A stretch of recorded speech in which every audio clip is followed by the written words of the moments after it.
that whole thing where like they silence nearly everything he says, and then all of a sudden you just hear splooge.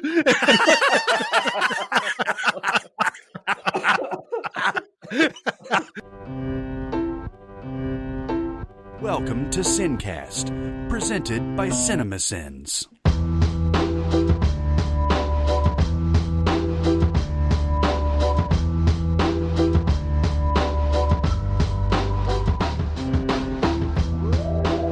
All right, everybody, welcome to the SinCast. This is Chris Atkinson from Cinemasins, joined as always by the voice of Cinemasins, Jeremy Scott.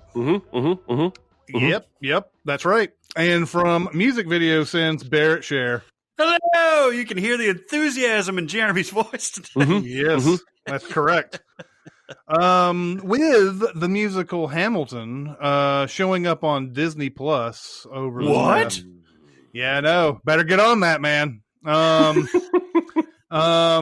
It's we thought we would talk about some of our some musicals that have been made into movies and so on and so forth. First off, what did you guys think of this version of Hamilton that was on stage? They shot it at Richard Rodgers, I guess, over 3 different days or whatever.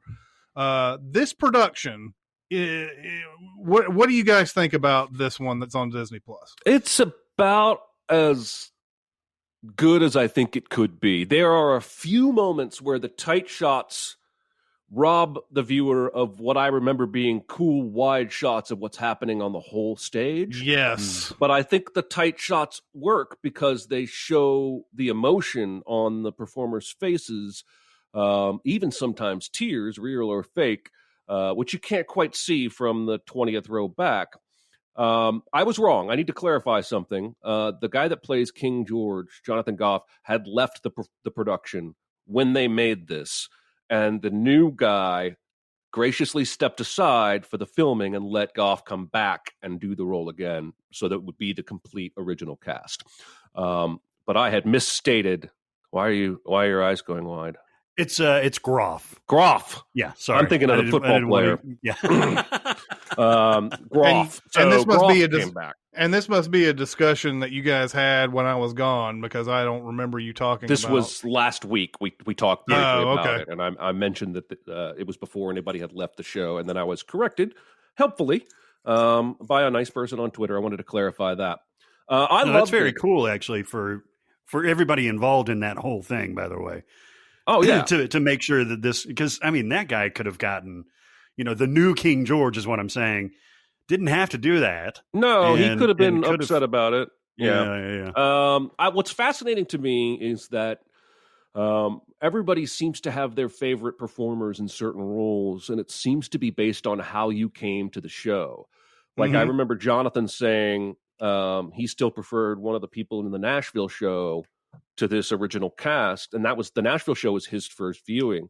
And Dicer prefers the Hamilton he saw in Chicago, who is now on Broadway, taking the role whenever COVID ends.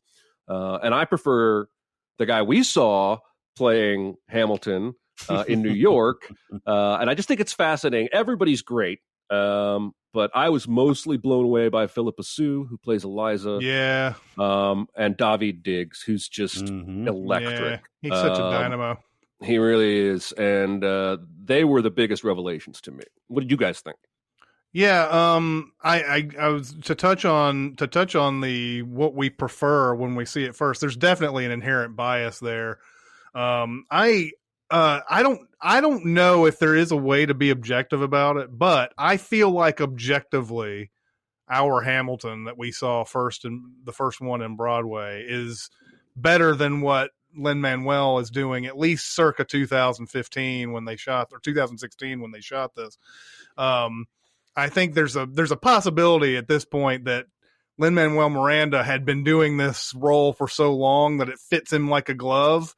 And so there's not any of that urge to like sell to everybody. I can do this in my sleep almost. And he's not sleepwalking through it. Let's be clear. He's doing a great job.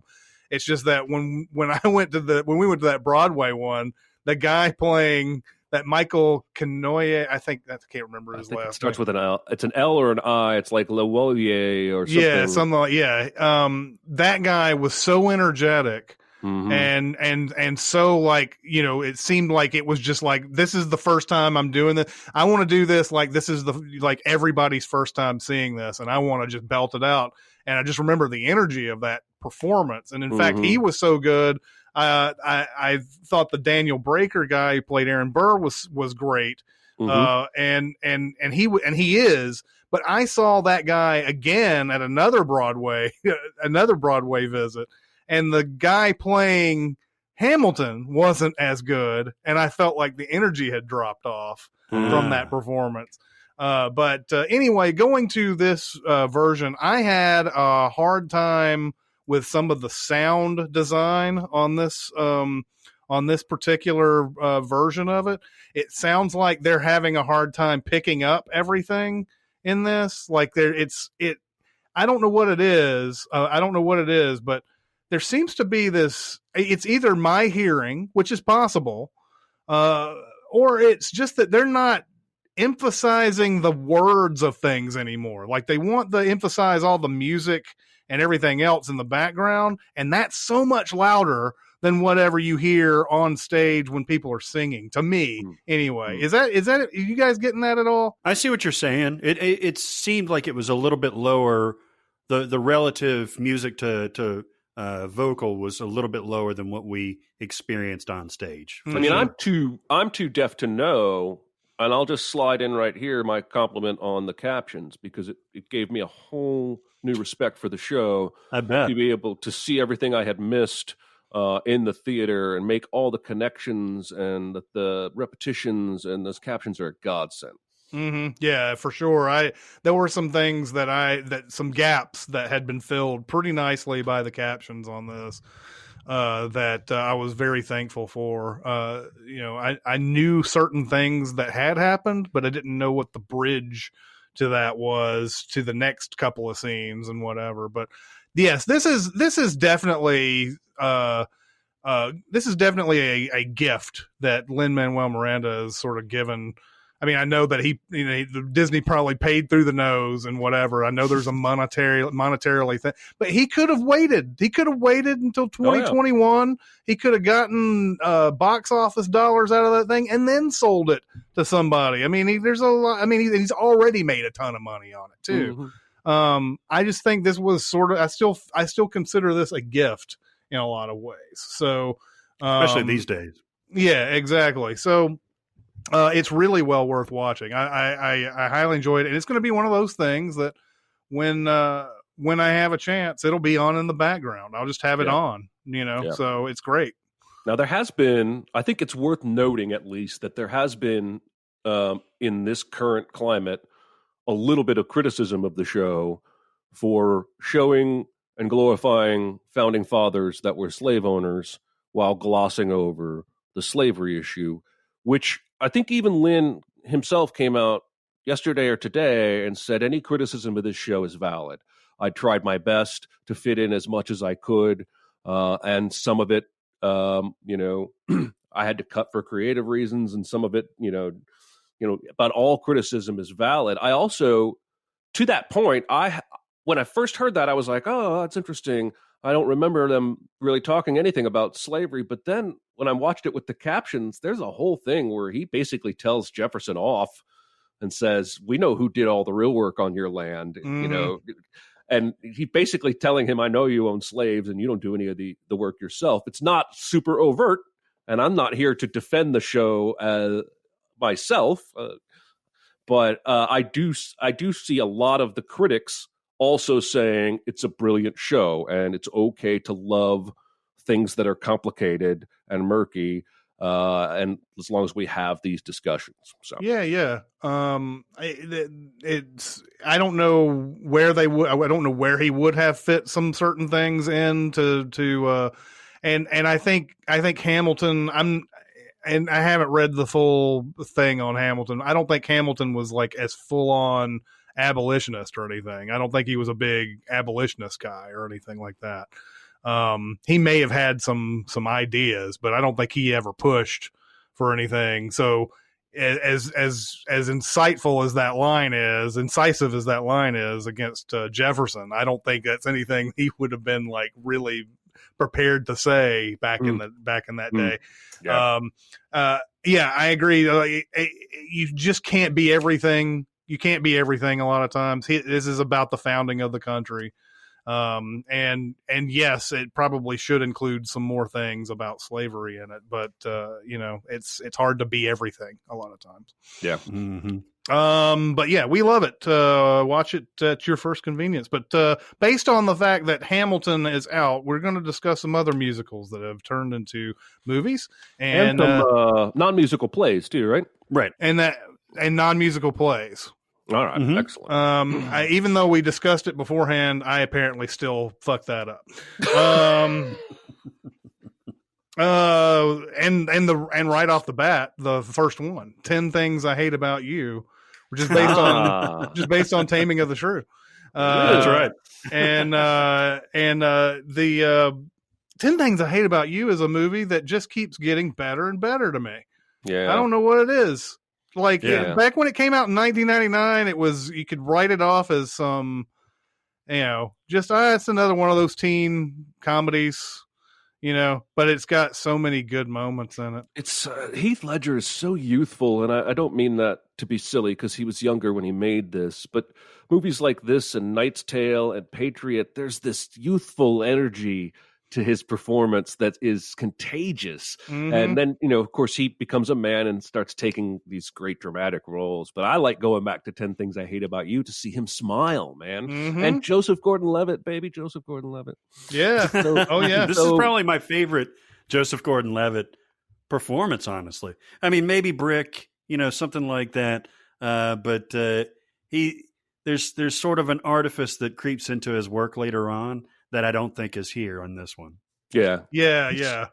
But if you guys don't know the story of it, it's there's two sisters. Julia Stiles plays the older sister, Kat Stratford, and her sister Bianca is played by Larissa Olenek. Wants to date. She wants to date, and Larry Miller is their dad and is a gynecologist and doesn't want them to because he's seen too much. He's seen too much, man. And there's a point where she's been asked to prom and she's like, "It's just a dance, Daddy," and he's like, "And hell is just a sauna." Larry Miller is fucking fantastic. Yes, he is. But she wants to date. And Larry Miller's like, well, you can't date unless your older sister starts dating. So there's this whole like thing where there's Joseph Gordon-Levitt wants to find a way to get Bianca to start dating and everything, but she is a cold person. She doesn't look interested in dating for some reason. Bianca's the little one, right? Sorry. Yes. Kat is the one that she is, that he's trying. So he's trying to get, he hatches a scheme to get someone to date Kat. Now, Julia Stiles is the most beautiful woman in the world. Okay, let's just face that. Let's throw that out there. We should come to terms with it. I've seen your tattoo. I know you believe that. Yeah. But it is shown as more of her choice that she does not date. Mm-hmm. But it's actually really comical to see how many people they try out to ask her out on dates, and they're all like, "No, man, like Kat, she's awful." And like there's the one guy who's actually screaming when they bring up Kat's name. And then sort of they fall on that last resort, which is Heath Ledger, who he doesn't look like he cares about anything. He's got a lot of rumors about him in school and everything. And like he does it for the money. Yeah, he does it for the money, which is a thing that we see in a lot of these, like She's All That and all that. Yeah. They try to figure out what her interests are. They actually, like, he and Bianca, like Joseph Gordon-Levitt and Bianca, go into her room and like look around in her room looking for like things that they would be that she would be interested in. And so Heath Ledger's supposed to translate that into, okay, I'm going to do the same thing, have the same interests as her, and be in the same places that she's at, and so on and so forth. And finally, Heath Ledger's charm breaks through. But there's a lot of fun in 10 Things I Hate About You that doesn't have anything to do with the main romance at all. This is a great cast. It's just a fun movie all the way through. We don't get a chance to talk about it that much. I think that's the reason why I felt like we should talk about it more this time, because I think we've only mentioned in passing a couple of times. 10 Things I Hate About You is fan-fucking-tastic. Do you feel like this is a very 90s movie, or do you feel like it's more of a turn of the century? It feels more to me like a 90s movie. It's that music. 90s. It's that music, Save man. Ferris, right? Well, it's the what? Save Ferris. That band that's on the top of the roof at the end of the movie is who is that? Save Ferris is the band that he goes to see at the bar to impress her. Yeah, but in real life, that's a band. They did like 4 songs in that movie, and they sound 90s as fuck, even though they're good. Yeah. Starts with an L. Come on, Jeremy. Is anybody Hold looking on, this up? Are you talking about the band at the end or the band at the bar? I think they're the same band. The band at the end on the roof for sure. I don't know if they're the same band as the ones in the bar. No, the Letters band to Cleo. We both said it at the same time. Yeah. Letters to Cleo. Yeah. Is the band that has several. And they have that, I want you to want me, and all that at the end. And there is a band called Save Ferris that is here. But the Letters to Cleo does Cruel to Be Kind on this soundtrack. Yeah. That's why I think this movie is in the 90s. That's fuck. If you have not seen 10 Things I Hate About You, I would highly, highly suggest watching it. Can I do my caveat here real quick? Go for it. Some people may be thinking, why are we starting off with 10 Things I Hate About You? Even though Chris said that it was an adaptation of Taming of the Shrew. Loose adaptation. So what we're looking at is a list of plays that have been made into movies. Some include musicals, but there are a lot of musicals. All right. There are a lot of musicals that became movies in the 50s, 60s, and 70s and stuff like that you probably don't even want to hear about. There's also a list of Shakespeare adaptations. There have been about like whatever number of sperm is in my left nut right now. That's how many Shakespeare adaptations. That's true. 35. I'm glad you went with the most relatable analogy. Yeah, exactly. There are a lot of sperm up in the anyway. Hairs on my head. You had a lot of other options here. There are a lot of Shakespeare adaptations, and if you really want us to go into the Sir David Thewlis version of Henry VII, like in detail, that aired on the BBC once in 1981, we could probably do that, but we're not going to. So we're picking and choosing somewhat arbitrarily. There are many adaptations of The Taming of the Shrew. My favorite is 10 Things I Hate About You, and it's a fun movie. And like Chris said, we don't get to talk about it often. That's my cat. There was a TV movie, I think, with Bruce Willis and Sybil Shepherd playing off their moonlighting days. That was an adaptation of Taming of the Shrew as well. That came out. Really? Yeah. I saw it in high school. In fact, wow. I think it was either a straight up adaptation or it was like a modernized version of it or whatever. I don't remember, but they were playing up that relationship that they had on moonlighting on it. But then we have Alfie, which I never saw the original Michael Caine version of this. There was a series of let's remake everything Michael Caine is known for back in the early 2000s. Jude Law played him in 2004. Yeah. I saw that 2004 version. All I remember is that he's a guy who gets a lot of women, and that's all I remember. And he falls in love with Sienna Miller, I think.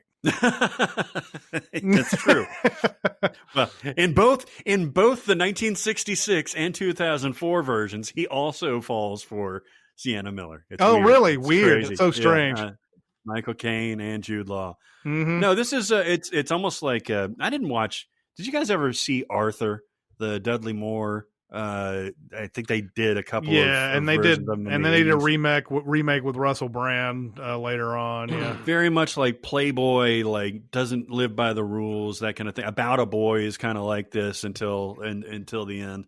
I saw the Michael Caine version a long time ago, but that's kind of what it was. It was this Playboy that basically is only in it to get the chicks and stuff like that. He breaks the fourth wall. He talks to. I haven't seen the Jude Law version. Does he do that in that one? I Where think like he does. He talks right to the camera. I'm pretty sure he does. Yeah. Yeah. So and that kind of made it more relatable. I think that is the very play like aside type of thing where like you talk to the audience. Jeremy, you probably know this from your acting days, where it's the stage whisper to the audience. Basically, it's technically called an aside, isn't it?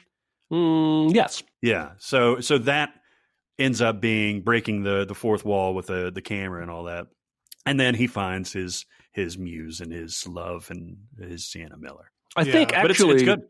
I'm going to show my ass right now. I think an aside doesn't have to mean to the audience, but it means the characters talking and the other characters can't hear them.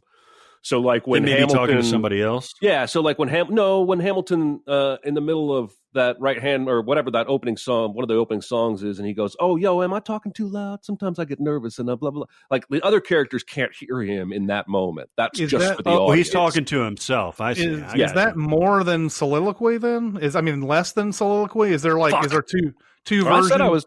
I said I was going to show my ass because I've always known the speeches that none of the other characters could hear as soliloquies, but they're usually speeches that the right. That cut it all. Tomorrow and tomorrow. Cut it all. You're right. I mean, it could still be an aside though, because aside might be a smaller version of that phenomenon of. No, I'm looking at it. I couldn't have got this more wrong. Aside is a dramatic device in which the character speaks to the audience. By convention, the audience is to realize the character's speech is unheard by the other characters on the stage. An aside is usually brief rather than a speech like a soliloquy or a monologue. So I see. Oh. Well, no. Well, I think you said that right, didn't you? I got close enough. I was wrong in the beginning, but I talked myself into being ish. I just think there's like I said, there's two different things here. The aside, which I did not know was a stage term at all, sounded more like a quick thing, and soliloquies are like when Hamlet is, to be or not to be, and all that. Mm-hmm. Yes. But yeah, Alfie is based on a Bill Naughton play. I think he wrote the screenplays to both the 1966 and the 2004 versions of the movie. Getting some traction out of this. Adapted his own play both times. You want to see who's going to get traction is Tina Fey, because they made a musical out of Mean Girls, and now she's going to make a movie based on the musical that was based on Mean Girls. Which is, very Mel Brooks of her to do. Yeah. No kidding. Then we have, here's a movie, man, when I first watched Amadeus. When I first watched Amadeus, I thought, this is going to be some stuffy ass, costume period thing. And it turns out like it's like super funny and entertaining. Amadeus is a fucking great movie. It's probably one of the best pictures of the 80s. Deserving of it. Yeah, absolutely. And it's I'd never seen the play, but the guy who played Amadeus was friends with a bunch of people that I went to college with. So he took us all out to a bar when I was 19, and they didn't card me, and got us all drunk, paid for it with his Amadeus money, and then he tried to seduce me later on that night. Wow. Yeah. There's like an episode of Frasier like this.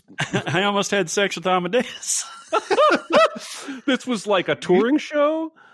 No. He was a local guy. It was at TPAC. Yeah, I was about to say, this isn't Tom Hulse who was like... that would be a story, dude. You neglected the whole local Amadeus thing out of this whole thing. So I was like, his Amadeus money. Oh, okay, yeah, all right. So Tom Hulse, great. No, this is a local guy that was getting paid local theater money. But it was a big production. It was at Jackson Auditorium. Mm-hmm. But I never actually went to see the play itself. But the movie is just one of the greatest things ever. I don't think it's too long. I think it's long, but it doesn't feel long to me. It's 161 minutes, which may be too much for most people, but man, I could stay in this universe forever. Yeah. It's not. Yeah, it's definitely not a movie that you sit there and like wish it would end already and all that. It's just very entertaining. Like I said, I thought for sure. Like I felt the same way about like it's amazing how biased. Like when you see other movies that are like that or whatever. Like how much bias comes into when it comes to like watching a movie like that. So I'd seen so many stuffy costume dramas and everything. So when it comes around to Amadeus, which, you know, I had not seen, I'm like, oh man, some costume dramas are good and everything, but I don't know if I like it. And it just turns out to be like just wonderful, just a highly enjoyable movie. On to American Buffalo, which I have never seen. David Mamet wrote this. Dustin Hoffman is in it. Hoffman and Dennis Franz are in this. In 1996, so it was a play. It looks like a very slice of life. I think I've seen this in passing at some point because Dustin Hoffman has a very memorable haircut in this, a very mid-90s haircut. And he plays a dude, and I think he's the guy that goes into the shop all the time. There's a shop that is in the local scuzzy neighborhood and everything, and they're planning to rob another shop. And it seemed fine. It was not anything memorable. Yeah, the haircut was the most memorable. It looks like there's only 3 people in the movie. They're planning a heist of some sort, I guess. Yeah. Is it one of those like Waiting for Godot type things where they're just discussing the heist and then they discuss life and liberty and the pursuit of happiness during There's a lot of dialogue. Yeah. Then we have It's the Hard Knock Life. It's the Hard Knock Life for us. Annie. I think I've seen the original. I have never seen the Jamie Foxx one? No, I haven't seen that either. That came out, I don't know how many years ago now. So we saw the 82 John Huston version, right? That's the classic with one. Carol Burnett? Yes. Yeah. And then there's a 1999 version directed by Rob Marshall that starred Victor Garber, Alicia Morton, Audra McDonald, and Kathy Bates, which I never remember saw. that at all. Yeah, the one I'm thinking of is in 2014. Well, no, that's the Jamie Foxx. Yeah. Yeah, the Will Gluck. But there was another one you say that came out. Yeah, it looks like it was made for television. It was a season 3, episode 5 of The Wonderful World of Disney. And so what they made it's an hour and a half still. So they made the full movie. It looks like, but this play is adorable. This play is delightful. Daddy Warbucks, rags to riches story. Can't beat it. Yeah. It's it is best known as a Jay-Z song now, but it's it's actually one. God damn, I hate Jay-Z so much. It's one of those. So there's 2 types of Jay-Z verses in this century. One is where he's saying the same word over and over again, and it means nothing. It does nothing. The second one, but it's on beat. The second one is where it says maybe a little bit of something, but it's not on beat at all. And he's just talking about speed up and slow down. It's not on the fucking beat. Fucking beat. We'll have to discuss your deep-seated hatred of Jay-Z at some point, because I've heard this from other people. I'm surprised about it, actually. I like, what's weird is I like his songs. I actually like Hard Knock Life, but I hate his involvement. Oh, I see. So if he would, as a rapper, you prefer him as a producer. Yeah. No. He's not even a producer. I don't think he has anything to do with the track. Hard Knock Life rap in that Austin Powers movie. yeah. Is that when he's with Mini-Me in the prison? Oh my God! There's that whole that whole thing where like they silence nearly everything he says, and then all of a sudden you just hear splooge.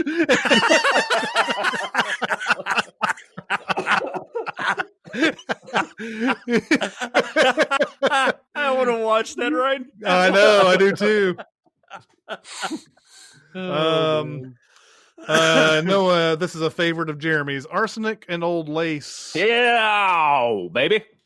I don't know if this has been done numerous times. Frank Capra did the one back in the day. Just one. I don't think it's ever been made again. I did this play in college. I played the cop walking the beat, who's the playwright, the wannabe playwright, who keeps popping in and asking for Cary Grant's advice. And I did this accent that was like this, and it didn't really have an accent, but I talk like this. I've told this story before, but one of my fondest memories of doing plays in college was this play when the leads, the guy playing the Cary Grant role and the two old ladies, skipped over 3 pages of the script on accident. And everybody backstage started panicking. And so I walked in. It's not my cue. I'm not supposed to be in the house. I'm not in this scene, but they sent me in. And I was like, "Hi, everybody." And I like walk across over to the kitchen. And I was like, "You skipped 3 pages." And he goes, "We know." And I was like, "Well, have a nice night." And I walked back out. And those 3 fucking worked it all back in. They found a way to wrap back around and get everything they'd missed and catch back up. And it was wow. That's awesome to watch. This movie is fucking funny. If you have not seen it, I would give it 2 thumbs up and a smack on the ass. Cary Grant is mostly just reacting, but he's fucking hysterical. The premise is this guy's about to get married and finds out his 2 aunts are murderers. And they've been poisoning people and burying them in the basement. At the same time, his murderous older brother, who's like a Boris Karloff spoof, has come home and needs to hide a body. And so there's this, it's a slamming door farce where there's a body in the window seat and Cary Grant sees it. And then he goes to show somebody, but it's gone now because someone has moved it. And the whole time his other brother, who is certifiable and thinks he's Teddy Roosevelt, keeps running up and down the stairs, yelling, "Charge," slamming the door. My mom showed this to me, thank God. Because I don't know if there's any other point in my life where I would have been exposed to it, but it's probably in my top 20 personally of all time. I always laugh when I watch this movie. I've seen it twice. There was one time I watched it. It was on Turner Classic, and I watched it. And then there were so many years had passed that I recorded it again on TCM, not knowing that I had seen it, and watched it the second time going, I haven't ever seen this. And then like, oh, yeah, I remember this. Yeah, totally. Okay. I feel like people don't realize how good of an actor Cary Grant was. Oh, yeah. Because he was such he's remembered as like a fashion icon, like a sex symbol, and like, the Hollywood leading man. He was a really good actor that had a lot of, broad comedies, farces like this versus the Hitchcock stuff versus like the guy had it. Yeah. There were some times where he was muted, but it was when the character was called to do it. This is a good performance. Don't think I've ever seen Cary Grant be bad in anything that I've ever seen him in. I haven't seen all of the movies he's ever been in, but I've seen a lot, and he's always terrific in them. Yeah. Arsenic and Old Lace has been done a few other times. In 1969, Bob Crane of Hogan's Heroes and Autofocus fame. If you've ever seen Autofocus. What is Autofocus? It's the story about Bob Crane and his sexual proclivities. Yes. That's right. Okay. Where Willem Dafoe gets him into some dirty sex. Yeah, he loves sex. But Bob Crane of Hogan's Heroes plays Mortimer Brewster in that version. Fred Gwynn plays Jonathan Brewster. And Lillian Gish is in it as well. Sue Lyon from Lolita is in that movie. And then there's 1969. There's also a version in 1962 that came out where Tony Randall plays Mortimer Brewster. And Boris Karloff plays Jonathan Brewster. What's funny is that they is that say, who you said was the Boris Karloff knockoff? Yes, well, and I'm doing my own research here. Karloff played that role on the original stage. Okay. And in the movie that the Cary Grant movie, they make an offhanded remark to how he's a Boris Karloff looking son of a gun, or what have you. And I now realize that was an in-joke to anyone who knew that he had done the role. And then stage. Obviously Fred Gwynne played that same role then, because he was also a Boris Karloff looking person. Yep. So yeah, interesting. The other adaptations, I've never seen those, but that original with Cary Grant is fantastic. Then we have Biloxi Blues. Matthew Broderick. Yeah, Matthew Broderick, I believe, was on the was in the original play of Biloxi interesting. Blues. I don't know how long that play has been going on, but I know he played it on Broadway at one point. I mean, it was 1984 when it came out, and I think he went from that to Ferris Bueller. So probably so. Yeah. And then the movie was 1986. I don't remember. I think it was 1987. Yeah, 1988. But Mike Nichols. Yep, Mike Nichols, and Christopher Walken is in it. Christopher Walken's really funny as a drill instructor of some sort. Yeah. I know that it's either drill sergeant or drill instructor. I know a lot of people get pissed off when we figure we can't discern the difference. But there's a moment where he's like, everybody will answer in the affirmative by saying "ho," and Matthew Broderick is like, "Do you understand that, Private?" Matthew Broderick was like, "Oh, yes. I mean, oh, no. I mean, oh." And he's got that whole monologue too, where he's coming off of the bus and he's like, "Oh my God, it's so hot out here. It's like Africa hot out here." You know, he's like, Tarzan couldn't stand this kind of hot. And that's Biloxi Blues. I don't remember too much other than those couple of scenes, though. I remember it being pretty good. It's the entire first half of Full Metal Jacket. It's all basic training. Mm-hmm. It's right before the end of the World War II. I never saw it. So there's a training base in Biloxi, Mississippi. My wife and I were talking about this. She's from Mississippi. People from Mississippi call it Biloxi, but people outside of Mississippi call it Biloxi. But I've always known it as Biloxi, though. Maybe it's because I'm in the South. Me too. Yeah, I think we've. Well, have you been down there? No. For the casinos? No. I went down there like right after high school, and that's where I learned it was called Biloxi. Oh. But Amadeus this is a with fun you. movie. Amadeus went with me. That's right. That's quite a story about when he seduced you at the casino. That's right. Biloxi. Everybody remember that Tom Hulse seduced Barry. I was a fresh-faced 19-year-old too. I want to say just kidding, so that nobody gets into a big fucking thing over it. But yeah, this was a Neil Simon play. That's what Biloxi Blues started out as. Born Yesterday, which I believe has been made many times. And yeah, you make a note here that it's basically My Fair Lady. It really? Have you remember this movie? I didn't ever see this.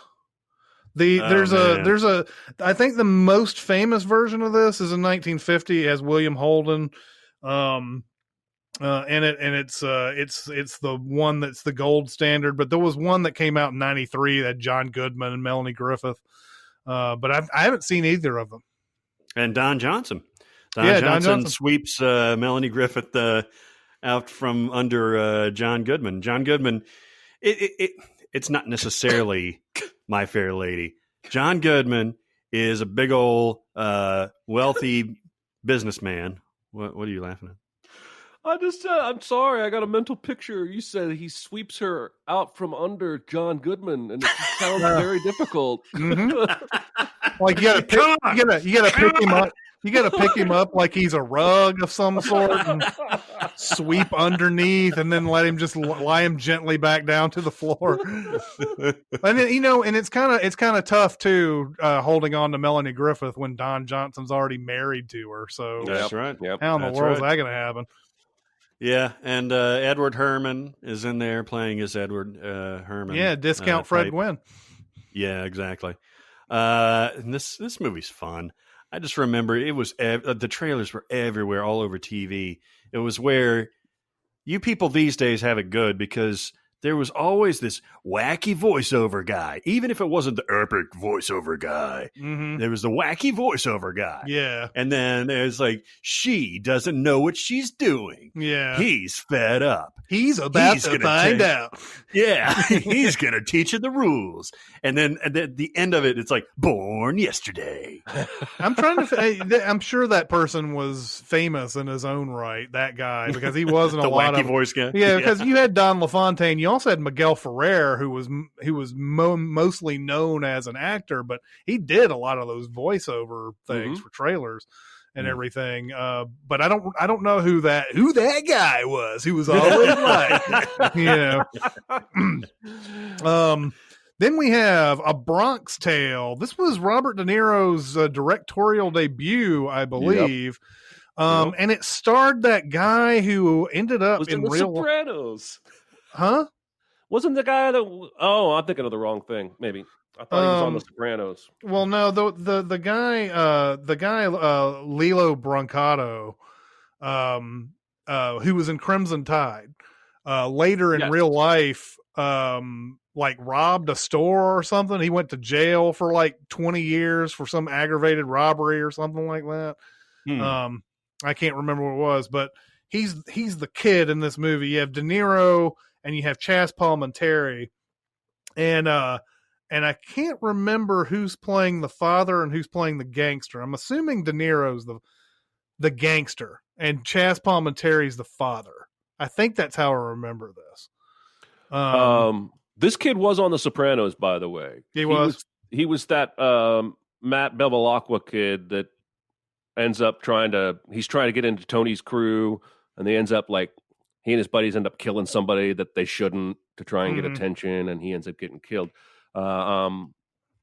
Anyway, I've never seen. I saw Bronx Tale when it came out, but I don't remember anything about it except being underwhelmed. Mm-hmm. Yeah, I actually remember really liking it, but I haven't seen it in forever. But I do remember there being I do remember a line in there where De Niro is telling him, he's like, why do you follow the Yankees? Why do you care so much about the Yankees? And he's like, oh, I grew up with them and everything. He's like, well, Mickey Mantle doesn't give a shit about you.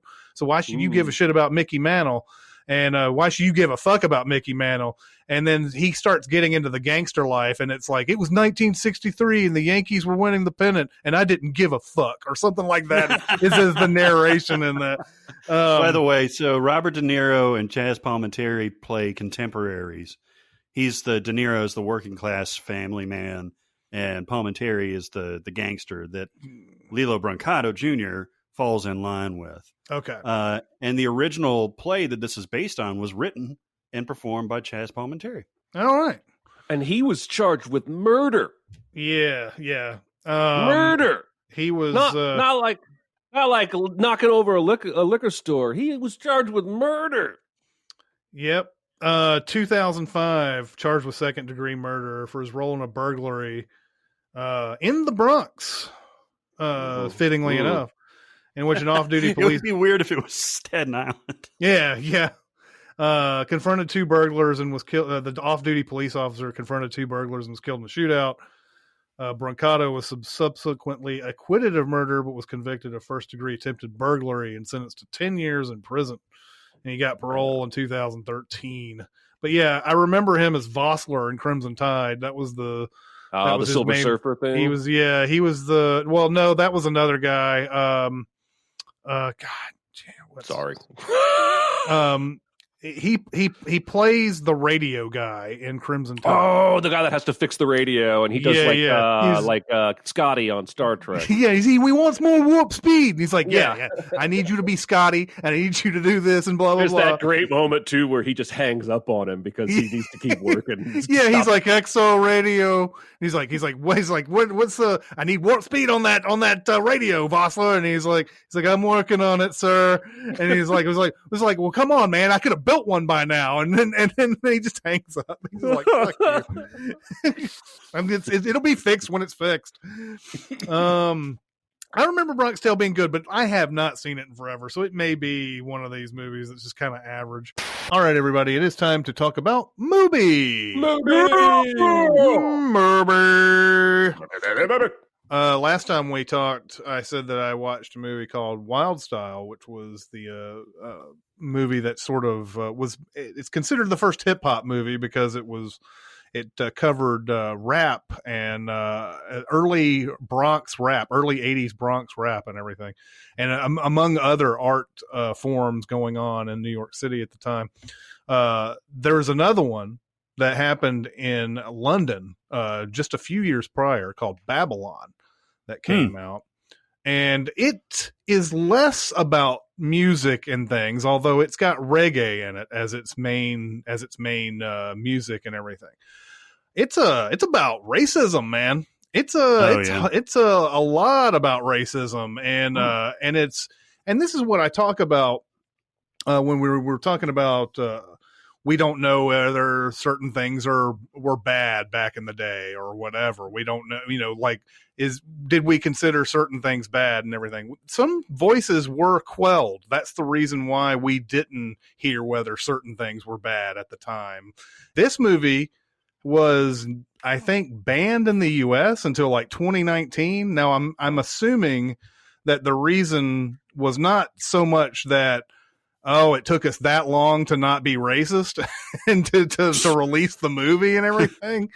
I think it's more about the movie is just sort of it's a relic, like it's an old independent film that came out, and there wasn't enough of support to, be like, hey, remember that movie Babylon? We should see that. Whatever. It finally comes out in 2019, and it's on Mubi right now. And it's about, I think it might be enlightening for Americans to see this, because this is London racism, and they're using some of the same bad terms that racists here in America use.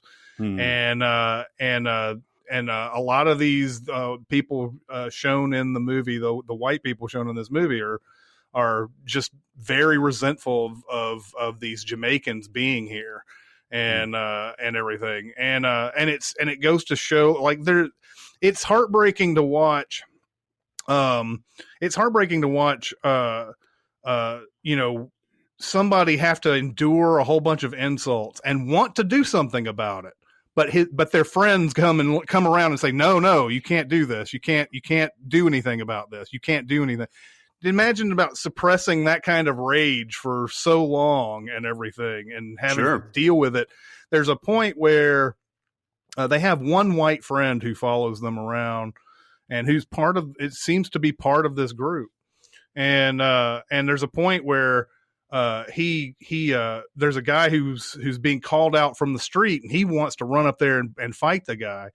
And this white guy pushes him up against the wall and says, hey man, you can't do this. You can't do this. You can't do this, and everything. He's like, he's calling me all these names, man. I can't let him do this. I can't let him do this. And he's like, how many times have you been called that before? It's no big deal. It's no big deal.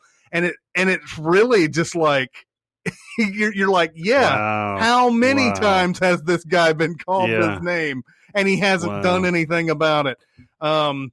So Babylon is a very interesting movie. I would highly recommend it. It doesn't have like a traditional story. It follows one guy, and it shows basically how racism can really start someone on a spiral.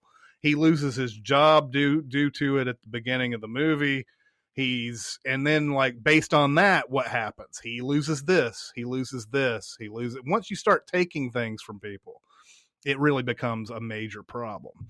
So Babylon is on Mubi right now. Due to the way everything works on Mubi now, I'm not sure if this will be gone from the 30-day service, or if it'll be on the library afterward when we're done with this one. But I would seek that movie out if you can find it. And just like Wild Style, this is not a documentary. Correct. It's a narrative fictional thing, but based on reality. Yes, absolutely. And yeah, it's something that you probably may never have thought was an issue overseas, but I have been sort of learning this over after this past year. Actually, was the first time I thought there was relative utopianism going over on overseas. I was naive about that. And something like this really puts it into stark reality for you. Yeah, I'll have to check that out. Yeah, they have a library now. This is Mubi. They have the 30 days of movies where one new one is added every day. But then a lot of them, if not all of them, get moved to this library, and you can access all that stuff. There's some new stuff in the library that I hadn't even seen on there. I've already talked about my affection for Yorgos Lanthimos. His first movie, Dogtooth, is on there, which I hadn't seen, and I haven't seen available on any platform. So I'm totally going to check that out. What I did do, Mubi did this really cool thing the other day, last Friday, the 3rd, where they gave access to a free screener of an exclusive first offering from a new movie by Werner Herzog. And it's called, and this was free to everybody for a day. Members of Mubi can now access it, and with another cool feature that I'll tell you in a second. It's called Family Romance LLC. Now, this is not a documentary. Werner Herzog is known for his documentarian style, his guerrilla style shooting and stuff like that. This is a fictional world that is filmed like a documentary. Matter of fact, people who didn't get the prologue of him talking about it beforehand thought it was a documentary. It's in Tokyo, and it's about a business that rents out family members to people. It's called Family Romance LLC. And basically, if you have somebody that can't show up because they're sick to a wedding or something like that, but you don't want to be embarrassed, you can have this person fill in for them. One woman hires one of the cast members or whatever to be the long lost father to her daughter to make her feel better. One person is working on the train tracks in a hilarious scene, is working on the train tracks and fucked up. And he hired this guy to take the blame for it. And so he does. And he's like, thanks, man. You know, I'm not going to lose my job. And he's like, okay, yeah, that's good. And he just pays him. And that's the thing. It's actually kind of it's a totally unique movie. Now, I watched this movie for the first maybe quarter or so. And I was like, yeah, this is good. It's very Herzog. He's got, when you log on to the member version of this, Werner Herzog has a maybe 5-6 minute intro in his wonderful Werner Herzog voice. Yes.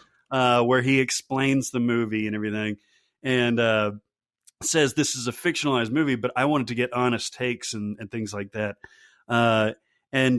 So you go through, and there is a narrative arc to this based on this beautiful, wonderful, dashing movie star, Japanese movie star called Yuichi Ishii. And he is an absolute dynamite actor. He's stoic. He's a people person. He is. He's funny. He's engaging. This is an unbelievable performance, and I would totally recommend this to everyone. I'm glad they used this as the sneak peek into Mubi, because I think it will get people in there. You know Werner Herzog if you don't know him from Agira or from any of his other the Grizzly Man. You know him from The Mandalorian, for God's sakes, and you love him on that. You want to see some of his other work. This is brand new, and it's amazing. The guy's in his 80s, late 70s, 80s. Yeah, somewhere around there. And he looks like he's been shot out of a cannon on this movie. He loved the idea about this movie so much that he not only did the directing, he did the screenplay, and he did the cinematography himself. This is an old guy running around Tokyo without even a translator, just guerrilla shooting a fucking movie. This movie's awesome. Mubi is awesome. Everything is awesome. Yeah. Mubi.com/Cinemasins gets yo ass 30 days free. Yo ass will be watching. It'll be planted on the couch watching Mubi 30 days for free. A new one is added each day. You can get access to the library. It is absolutely awesome. Mubi.com/Cinemasins. 30 days free. And it's in case you can't tell, we're excited. Yes, Bug, William Friedkin's movie with Michael Shannon and Ashley Judd.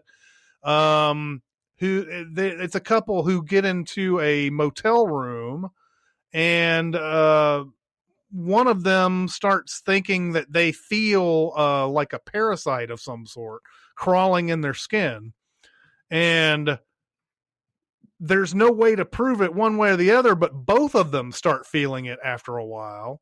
And the movie really puts you in this whole place of, are they imagining this? Is there a real bug that they're having to deal with here? And of course, they think they feel it crawling around in their skin, so they do like awful things to themselves trying to get the bug out. And so it's a movie about paranoia and that effect when somebody says something is happening, you start feeling it too. You probably run into this before, Barrett, the psychological phenomenon where somebody says they think they see something, and then the other person starts thinking that same thing. There was a whole House episode about this at one point. On the plane? I think it was on the plane. It might have been I can't remember if it was on a plane or not, but yeah. Got the immortal line, monkey see, monkey puke. Yeah. yeah. Which could not have happened, by the way. This psychosomatic stuff would not have done that. Yeah. But and then I think Cary Connick Jr. shows up for some reason in this movie. Well, he does that sometimes. He does that. He shows up in movies every once in a while. But I only saw it the one time, and when I saw it, I don't know. I may need to see this again because it's one of those movies where I tend to hate it when I don't know what's going on really. Like I don't know if it's real or not. And back in when I watched this, that really bothered me. Probably not today. It would probably be great today. But when I first watched this, I was just like, I kind of hate the fact that I don't know if this bug is real or not, but that's the fucking point. Did you see this, Jeremy? No. Okay. Now this is right up Barrett's alley. Bug. It sounds like it. Yeah, you love the shit out of Bug. I'm not sure about Jeremy, but this is a kind of movie that you probably described before as something that you've liked in the past. So I think you would like Bug too, even though I think there is some, there's some horror elements to it. I misunderstood. I did see this movie. See this movie. This is Michael Shannon and Ashley Judd. Michael Shannon and Ashley Judd. I did see this movie, and it's creepy. I remember it being very creepy. Because the bugs in the skin. Because the bugs in the skin and the whatnot. Then we have Carnage. Ooh. This movie is pretty awesome. Okay, What? I've never seen this. Never seen this. So the play was God of Carnage. Okay. God of Carnage. That was from Yasmin Reza. And it was adapted by Roman Polanski, unfortunately. But Polanski, I've kind of resigned myself to liking his movies as odious as he is. Mm-hmm. This is a black comedy. This is Christoph Waltz and Kate Winslet, 2011 movie, by the way. Mm-hmm. Christoph Waltz and Kate Winslet are this well-to-do New York couple, and John C. Reilly and Jodie Foster are slightly less well off, and their kids get into a fight with each other, and so they go over to have tea to hash it out, the parents, and then they start getting more and more angry at each other, and it goes into crazy territory. Really? It's funny. Oh, it's funny. funny as hell. Oh, Okay. yeah, it's funny as hell. Okay. Well, I will have to watch that shit then. Christoph Waltz is a leader of a big farm or something like that, and keeps getting distracted, and it's frustrating everybody. And yeah, it's very, very interesting. The next one on the list is Cat on a Hot Tin Roof. I saw this movie. You may know this theater, Barrett, because Mike took me to an old timey theater in Louisville to watch this movie. You remember what it was? The Brown Theater? Whatever the one that has it looks like old timey theaters where the Palace Theater. And everything. Cat on a Hot Tin Roof is excellent. The Paul Newman is playing a gay character, but there's nothing about, they can't openly say that in the movie. I think in the play they do say that, but in the movie they couldn't do that. But yeah, he's got this beautiful wife, and this wife is always like, let's get in the room and start shagging. And this is not my beautiful wife. This is exactly what Americans say to each other. Let's go in and shag. And and he's like, no, I can't, blah, blah, blah, whatever. But this movie's really, really good. I haven't seen it in forever. I haven't seen it since that time I was in Louisville and everything. So I don't remember everything about it, but I just remember it being really good. So, Chicago. He had it coming. Yeah. This movie won Best Picture in 2002. And I don't know. I loved it. I loved Chicago. I love it. Jeremy hates it. You guys love it and I hate it. I actually watched about 3/4 of it again, like 3 weeks ago, because it was literally the best choice of all the options. And I didn't like it much more. I will give it more credit because I remembered almost all of it being shot like a stage with black all around and spotlights and whatnot. And that's not true. There are plenty of interiors and sets and regular shot movie scenes. And then they do cut away from those to these performance elements. I think what it is Catherine Zeta-Jones and Renee Zellweger are not doing it for me in that movie. And I don't mean attractive lies. I mean vocals and acting. Like let Richard Gere and Queen Latifah kind of killing it. And Queen Latifah in particular was killing it. Yeah, and Richard Gere too. Yeah, I mean you wouldn't expect that he's got this sort of rhythm and timing, and especially like the tap dance routine and all that stuff, and then the marionette or the puppet, the hand puppet thing. Because isn't that the oh yes, so yes, she went for reach for the gun, yeah. Yeah, it's a looser performance than you've seen from Richard Gere in a long time.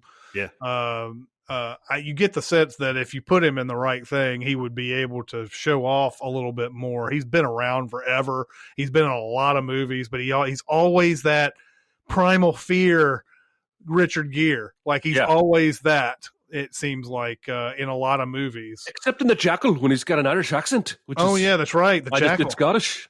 I did Scottish instead of Irish. But his Irish accent is worse than mine, if you can believe that, and mine's Scottish. So, yeah, that's true. He's always buttoned up. Even Officer and a Gentleman, Pretty Woman, is always just kind of like the straight man. Even Dr. T and the Women. Yeah.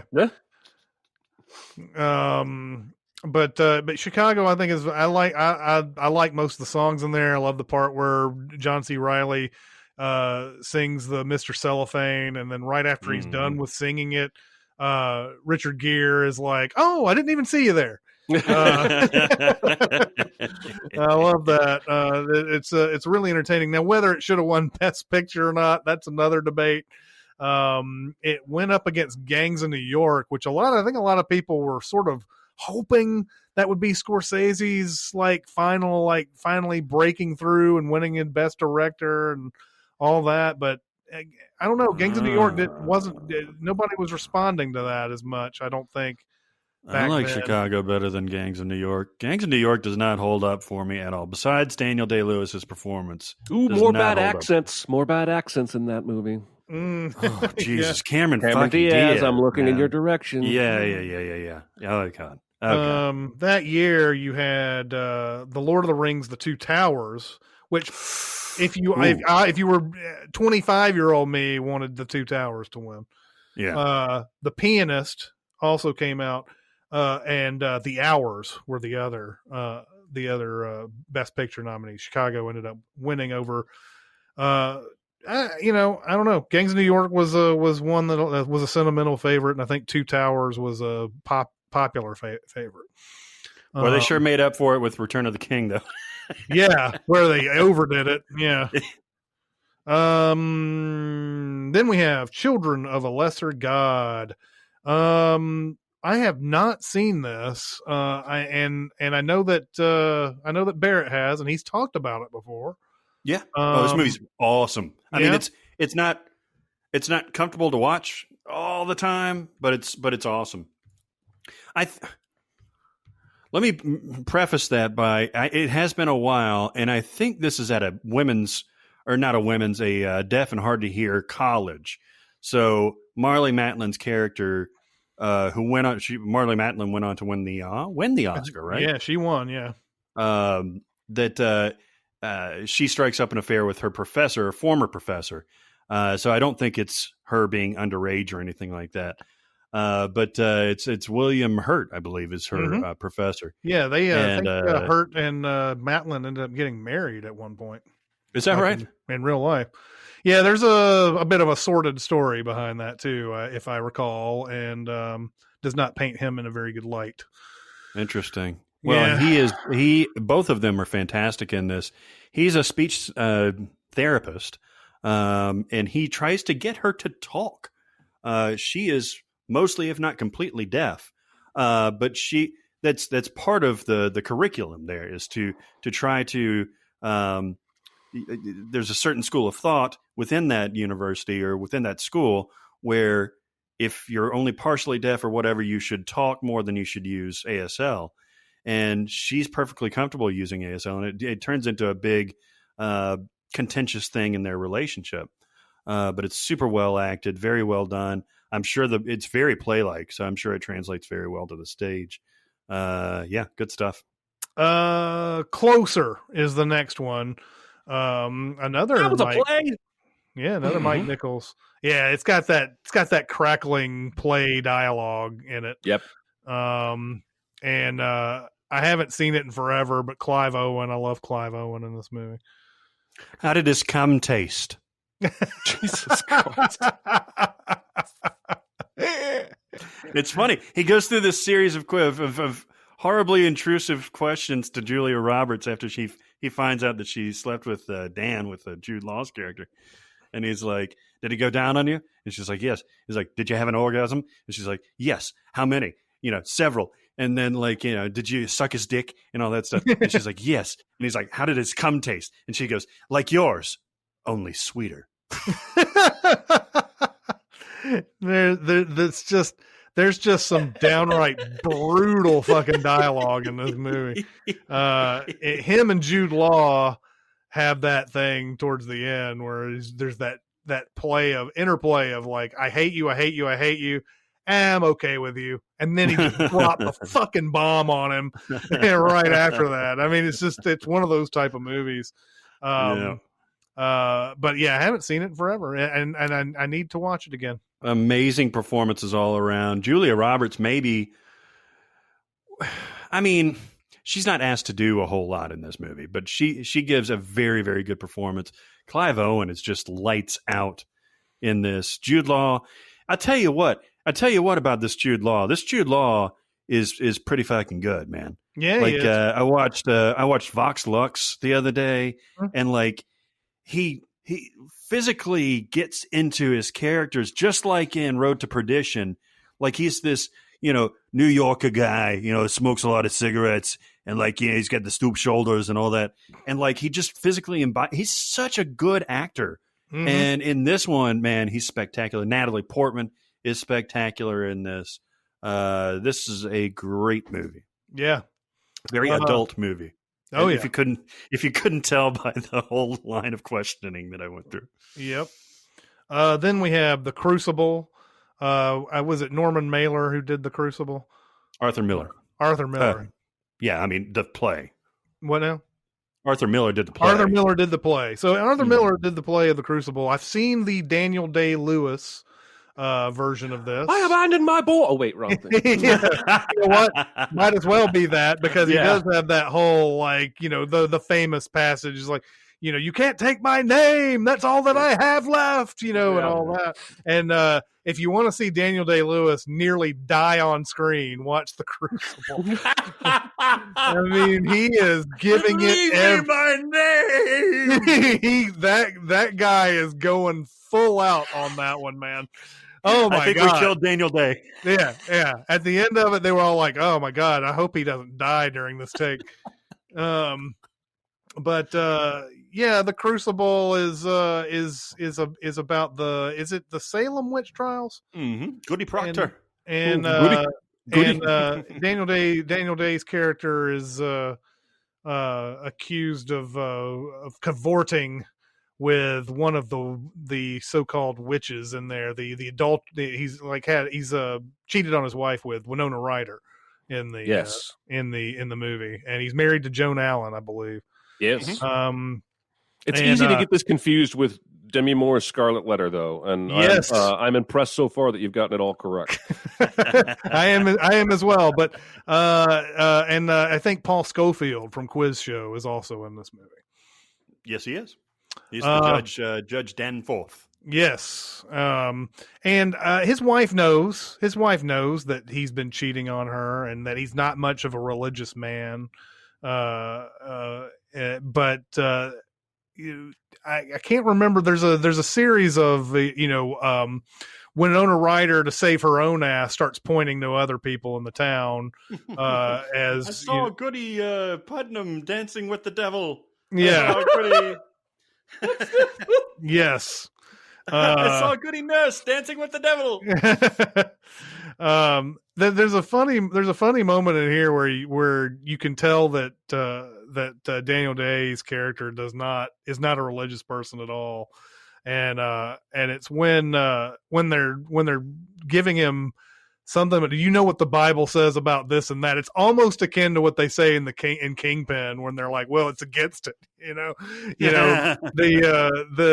he's like, I know, he goes, I know you're not supposed to cheat on your wife. I know that, or whatever. He's just kind of like repeating something like I know you're not supposed to do that. I know the Bible says don't do that, but like, he doesn't know anything about the Bible. He's just kind of like, he's kind of skating through and everything. But this version of The Crucible is the only one I know. I remember it being really good. Oh, it's fantastic. Nicholas Heitner did it. I mean, I've seen it a few times. Winona Ryder, I think, tries a little bit of an English accent, not to the level of her Dracula. Mm-hmm. She's she's not the strongest performance in this film. No, it's about the nicest way to say it.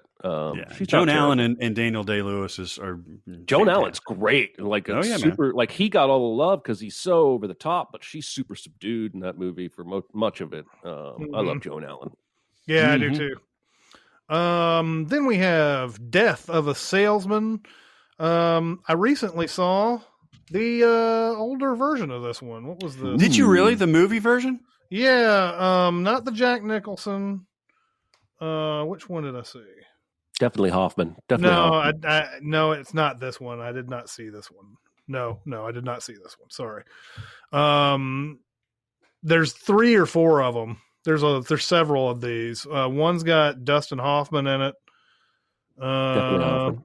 Definitely. And then there's a 1966 version that has maybe a couple of name actors in it. And then there's a 1951 version. But I don't know which one is considered the Death of a Salesman. Which is that? Did you know? I think it's a 51 version. Laszlo Benedict did it. He's Benedict. That's right. It was nominated for a few Golden Globes. I've actually never seen a movie version of this. I've seen the play many times, and I love it. Matter of fact, I think, if memory serves, Bryan Cranston took a run at it fairly recently on Broadway, and he would be fantastic as Willie Loman, Another Arthur Miller. But yeah, there have been a few adaptations, but yeah, I have not seen this. I get this confused a lot of times with The Postman Always Rings Twice for some reason.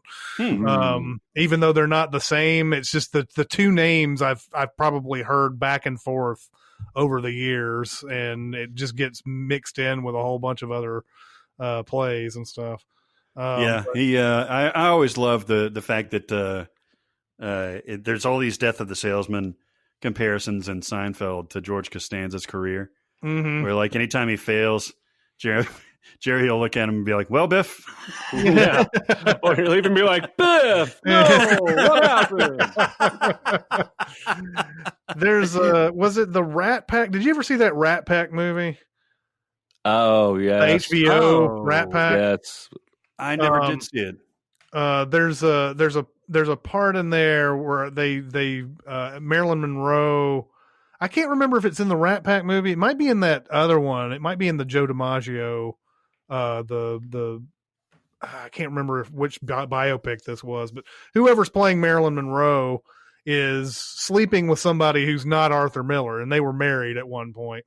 And she's like, I'm just gotten done with his latest play, Death of a Mailman.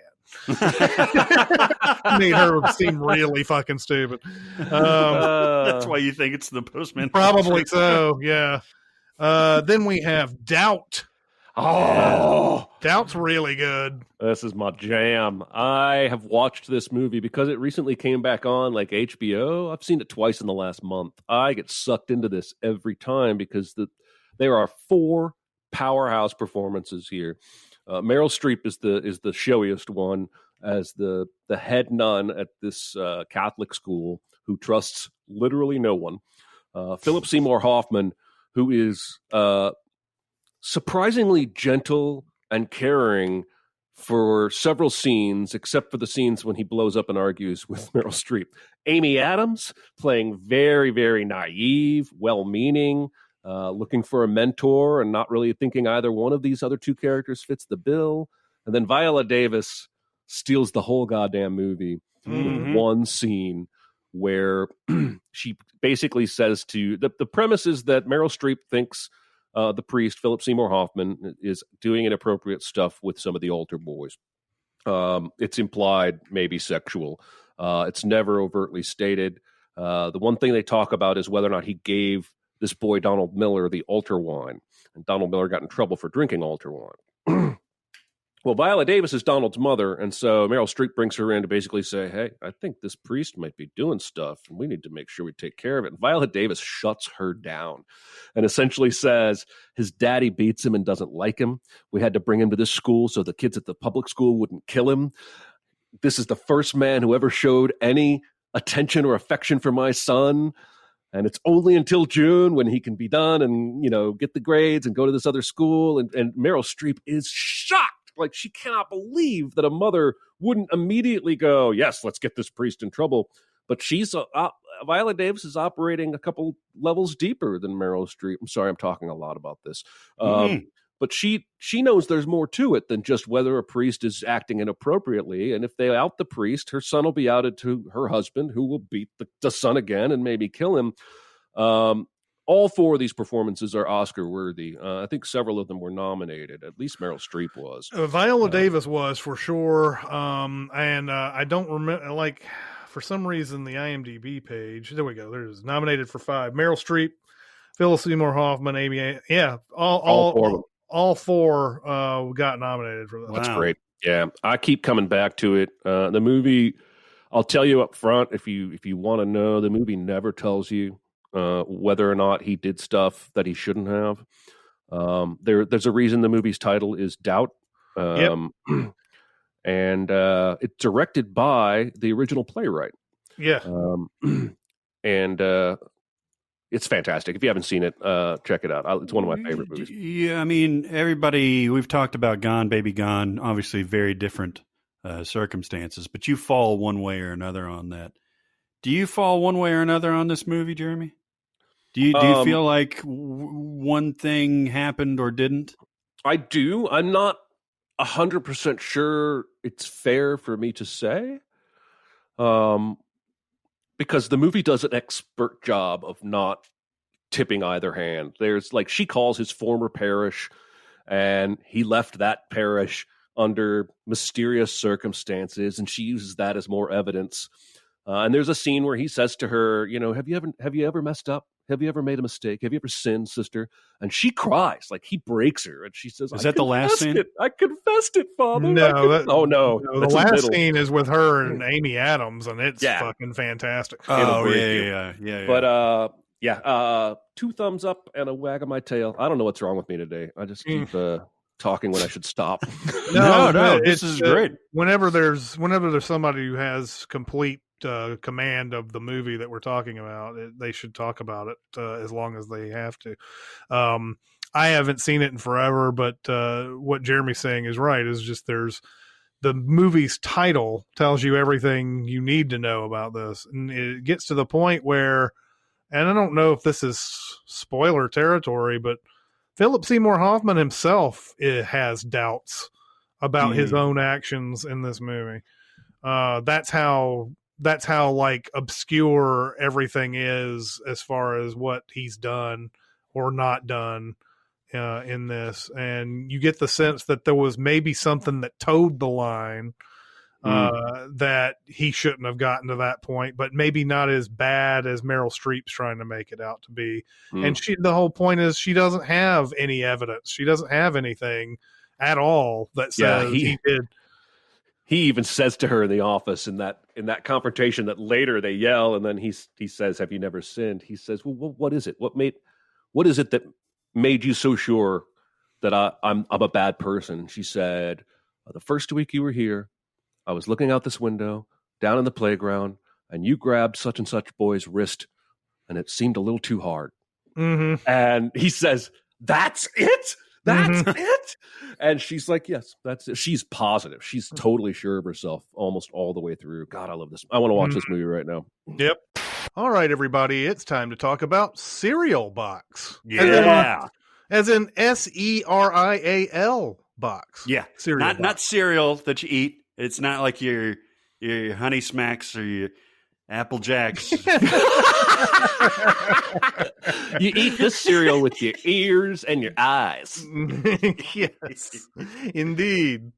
They have a service that there's a variety of ways to experience it, but for the most part, you have these stories. Like, for instance, they have a Jessica Jones sort of like novel on here that you can experience in chapters / episodes, and you can experience a whole season of a Jessica Jones, and they're coming out with them one every week. So right now they've got 7 or 8 chapters available on here, and these are audio adaptations of the written word, and they have sound effects, and they have these great narrators. Yeah, you can actually toggle back and forth. If you want to read it, you can read it. If you want to listen to it, you can listen to it, and you can toggle back and forth. You know, everybody's got time now. You get time on your hands. You can read or listen or both. That's sneakily one of the coolest things about this service, I think, is that,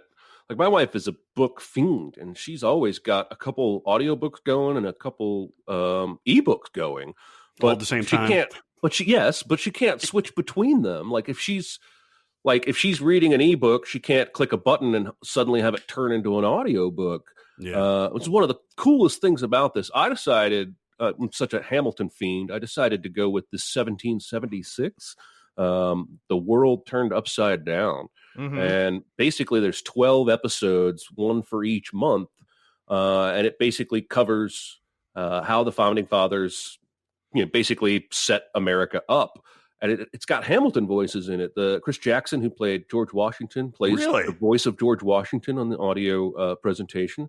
Nicholas Christopher plays the voice of John Adams. And I was riveted immediately. And I can't recommend that enough, that particular series.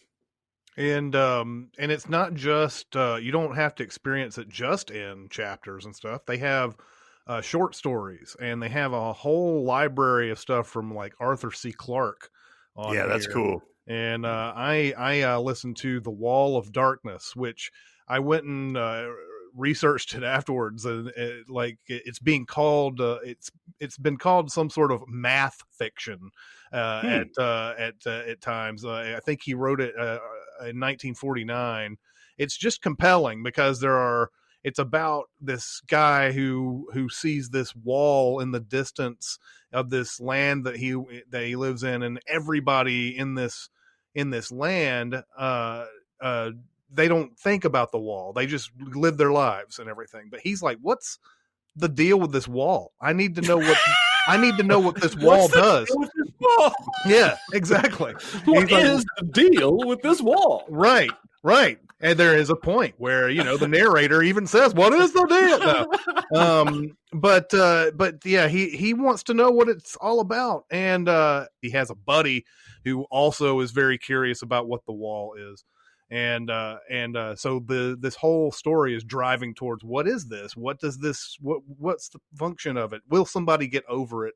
And all of that. And that's the story. And it's really compelling. So you can experience whole short stories this way. And they've even got classics on here too. It's like Dracula is on here, Frankenstein, there's a lot of like different choices. Yeah, it's badass. Serialbox.com/SinCast.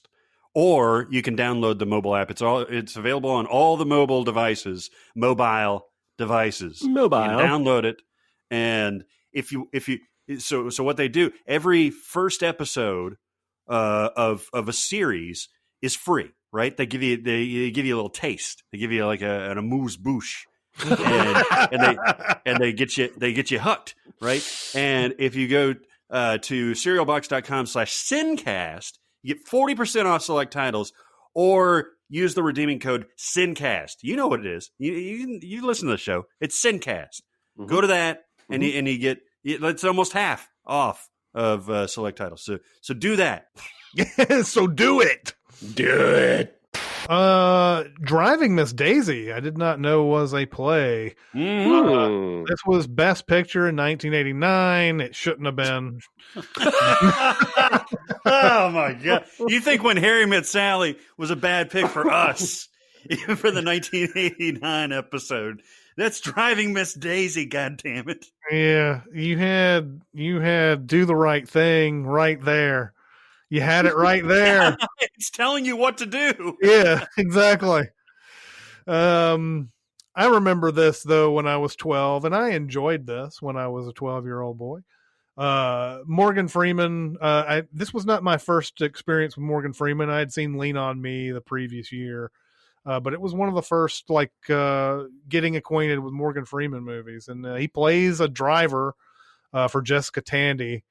And Jessica Tandy is just, it's one of those very saccharine, sweet race relations movies. And it's, I don't know. I haven't seen it in forever now. It's been good 30 years since I've seen it. 80s version of Green Book.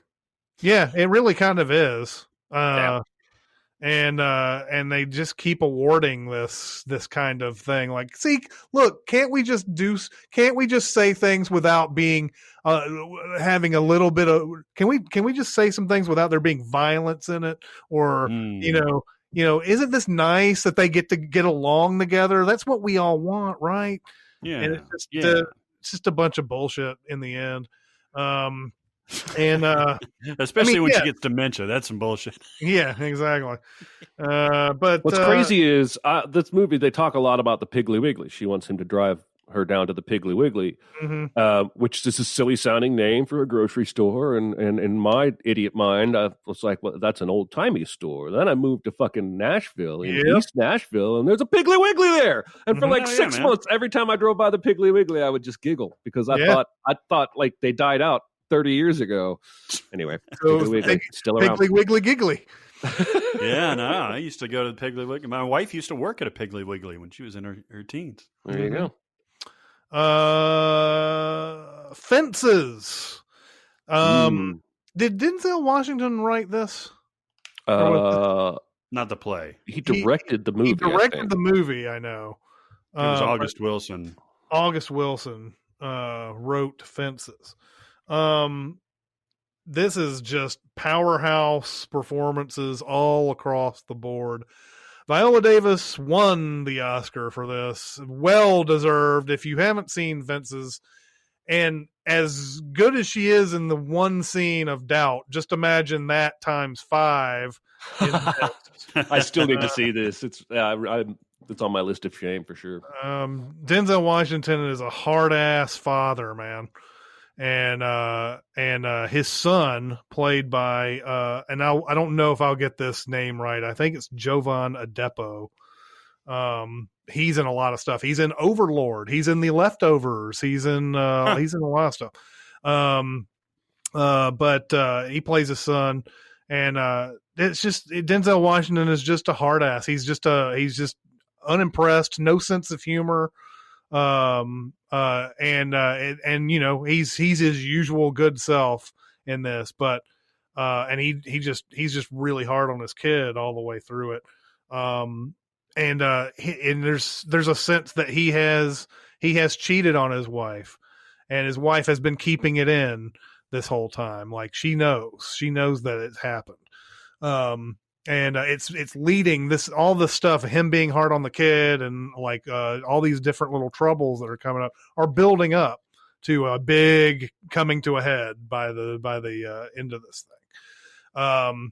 There's nothing complex about Fences as far as where it just stays in one place the entire thing. It's in a backyard and inside this house the whole time.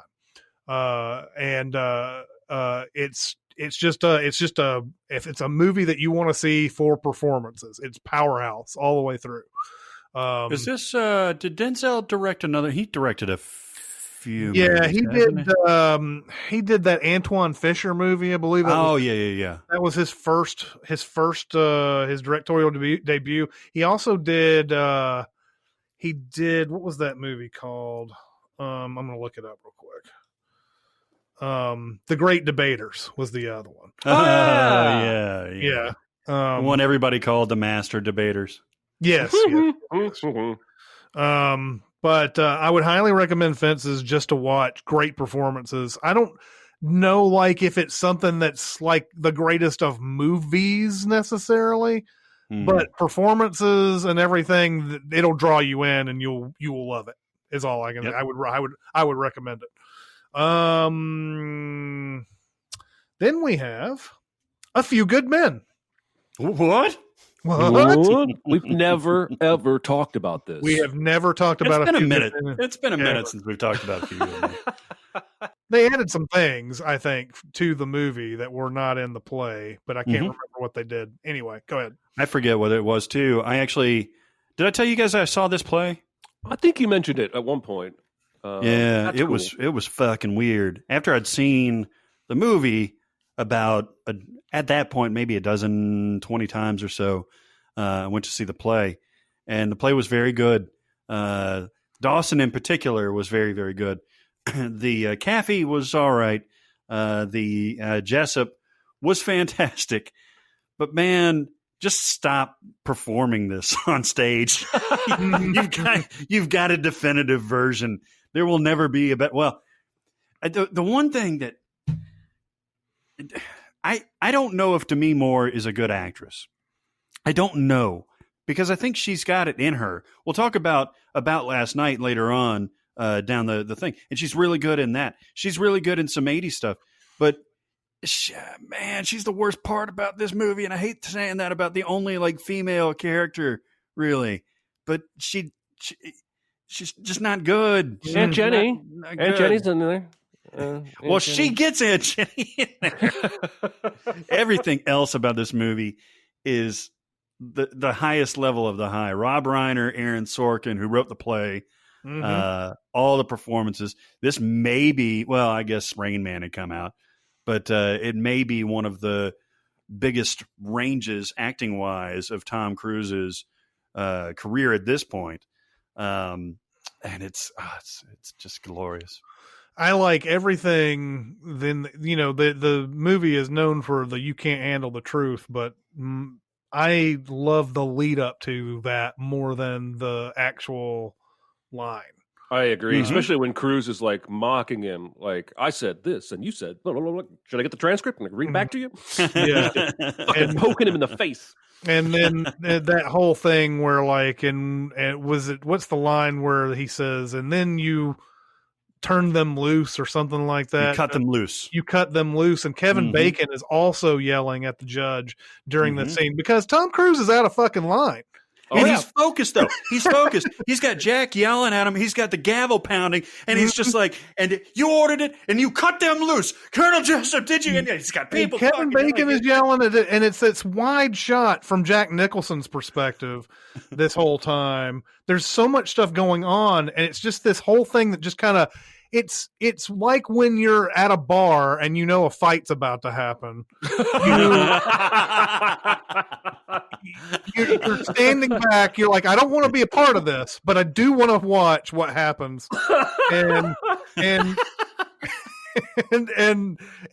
so like it it has that shot, and it just builds up that tension to the whole point where he does say, you want answers, and he's like, I want the truth and all that. That's the famous scene, but the lead up, if it didn't have that lead up, it wouldn't be nearly as good. You're right, because there is a pause there. And when it went bad, it cut him loose. Did you did this and you did this, and then he punctuates it. Did you order the code red? Then stop. Judge, you don't have to answer that question. I'll answer the question. Then we start ramping up again. You want answers? And then he starts literally physically advancing on him. You want answers? I think I'm entitled to them. You want answers? Well, and it's not only just the line itself, and I'm not saying this in a funny way, but it's getting to the truth of the entire matter, getting to the crux of this entire thing. Like, we can sit here and talk about the evidence that one way or the other. We know that Dawson and Downey did this shit. There's no doubt that they did it. They're the ones responsible for killing. But the fact is, when he gets to that whole point about Jessup would have, he's the one that's going to, nobody was not going to follow an order. Like, he's everybody's scared of this guy. So why would they ever not go? They would go up against an order like that? That is the true genius of that whole thing to me. It's something so simple that leads to being the truth of this whole movie. Like, yeah, you can get a lot of evidence here and there that this and that happened, but the fact is, the only truth that you were going to get to was the fact that everybody is scared of this fucking guy and they would never go against him. So there's, of course they were ordered to do what they did. Of course they were.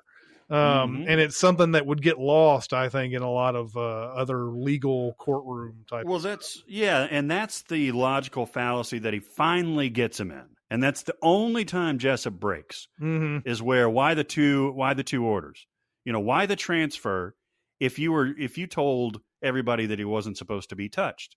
And that's where he starts getting nervous. That's where you see his eyes shift around, and you're like, that's where Jeremy was saying, I can have you. A few minutes ago, you said everything in danger. You said grave danger. And is there any other kind? I can have it right back to you. I know what I said. That's where he breaks him, because that's the only route he can take, because, he's got the doctor saying that they had a chemical on the rag. He's got the motive from the fence line shooting and everything.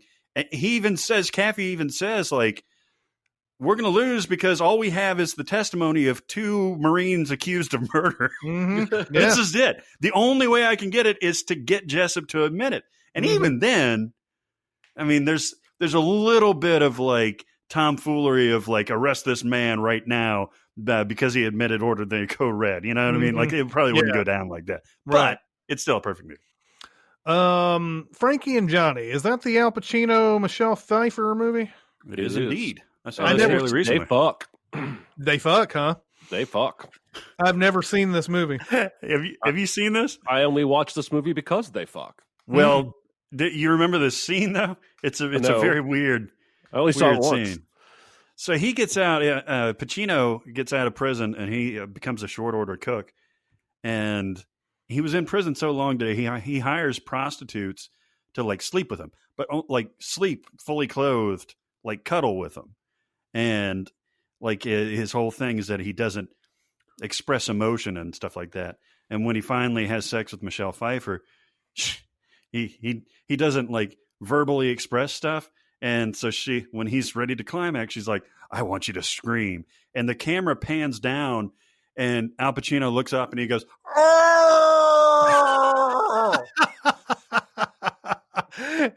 That's something that the audience needs a visual aid for because Barrett, in a very Kubrickian way, just had an orgasm. Like if you saw Jack Nicholson in The Shining, where he's like beating on the door in the freezer or whatever, that's what Barrett was doing there.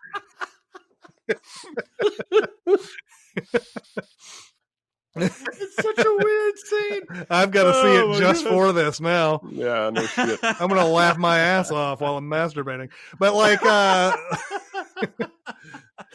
Gary Marshall did that too. Yeah, Gary Marshall. Did you? So is this good? I think it's fine. It's what I guess right pre Son of a Woman Pacino. So he's right in the middle of that. Like, when was Carlito's Way? Maybe Carlito's 93. 93. So it's right in that era where you either got hoo-wah or you get like, he's not going back to Michael Corleone. Like, he's already crossed the threshold into Pacino territory where he's going to have screaming orgasms and stuff like that. Where does he fuck? Everywhere. He's already down that road. But this is actually a fairly muted performance for him. It's good. Speaking of Pacino, Glengarry, Glen Ross, another David Mamet adaptation that James Foley did. It's very play-like, though. There's not much to this. Not many locations other than the real estate office that they work at and everything. There's the bar, and there's a moment where Jack Lemmon visits somebody at their house, but that's about it as far as locations are concerned.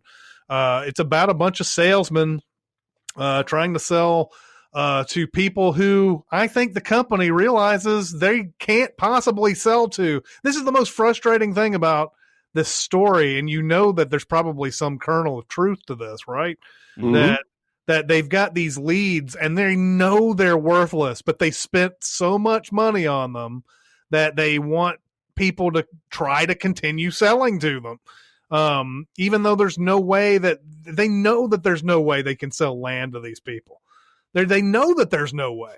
And I don't know if it's because they're trying to get younger or if they're trying to fire people to make more money. I don't know what it is. I don't think we ever really are let into that whole reasoning for that. That's a good question, because has Blake ever come into the office to do his thing? Like, are they getting to their final straw where they're like, we're going to literally fire you people if you can't come through? It just like, feels is this the last straw? It just feels like they're looking for a way to start brand new or something, because they have Williamson is fine and Roma is fine, right? Like they've got their core. Yeah, they want to lose Shelley and they want to lose. Well, and even Moss, I think, is probably safe, but they're. I mean, even he is like, this is they're getting ready to, it looks like they're getting ready to axe everybody. Mm. But yeah, and there's so many questions I have about the process here, because even when Levine thinks that he's sold all this land at the end, and he sold it to people that clearly can't afford it, there's this thought that I'm like, well, if you heard the whole Alec Baldwin speech during this whole thing, it's basically like first place and second place, and then the rest of you are fired. Yeah, yeah. And I don't even know if Levine's even his sales would have gotten him to second place on that board. But that's the biggest question I have about this whole setup. Is that it seems like they're sort of in a sunk cost fallacy, right? They bought they bought these leads. They want to find a way somehow to sell land to these people at every cost, even somebody's job, if they can't get it. And they see Roma, and Roma's so suave and seduces people into buying land and everything. They're like, why can't everybody be like Roma? And we don't know why Roma is able to sell to some of these people, but he's getting the new leads. Does he get it? Does he get the new leads right at the beginning, or is he still selling old leads by the end of it? I think he just closed one. Right, and that's why he went out to the restaurant and he meets Jonathan Pryce, right? Yeah, the Jonathan Pryce one seems like that's completely cold. That's a cold. No, yeah. I thought he was done with one of his things. So maybe that's the thing. Like maybe the idea is that he doesn't use those leads anymore. He just finds a way to seduce people into, buying land that aren't part of those cards that they keep getting. And everything. It's something very fascinating. I'd love to know the background too on all this. As a movie, Glengarry Glen Ross, I've seen it 100 times. I would wager to say that I've probably seen it 100 times. Seriously, is this one of the most watched movies that you've? One of my most watched movies ever. Clearly, I used to have it on VHS. I used to watch this thing especially those down times where you just like, all right, I just need to watch a movie, where I'd always pop that in, and it was always like the best. And that's why I know that whole Al Pacino speech at the end, and everything. But this was like my first experience with a lot of these actors. Like Jack Lemmon, I may have seen maybe a couple of things in. He's a legendary actor at this point in 1992. I don't think I saw it in 92. I saw it like a couple years after that, but that was really my first real experience with Jack Lemmon. And I love Jack Lemmon in this. Kevin Spacey's great in it. Ed Harris, I had seen Ed Harris maybe a couple of times. This was my first real experience with Ed Harris. I had seen Al Pacino a lot, obviously, but first experience with Alan Arkin. Oh yeah. And Jonathan Pryce. And then Alec Baldwin, obviously I knew, but this is another one of those just powerhouse performances, chewing on dialogue that's just, it's just so rich, and and like you can just feel the anger with everybody in this, because they know they're in a shit deal with this company. What is it? What are you going to do about it, asshole? Yeah, there's that pause that's so brilliant. It's right after Williamson comes out and thinks he's helping by telling Jonathan Pryce, your check went to the bank. You don't need to worry about this. And meanwhile, Richard Roma sitting there trying to tell him, no, the check hasn't gone to the bank. It's not cashed yet. You don't need to worry about this. Give me some time, and we can cut out the deal when you want to, but let me try one last ditch effort to get you back on the hook on this. And, Jonathan Pryce, I believe there's there's a claim in this that he's playing a gay character in this. He's married to somebody, but there's a lot of sort of hints that he's opened up to Roma in a way that exposes him, quote unquote, as some, he's admitted to some things that are shameful. Or whatever to him. Right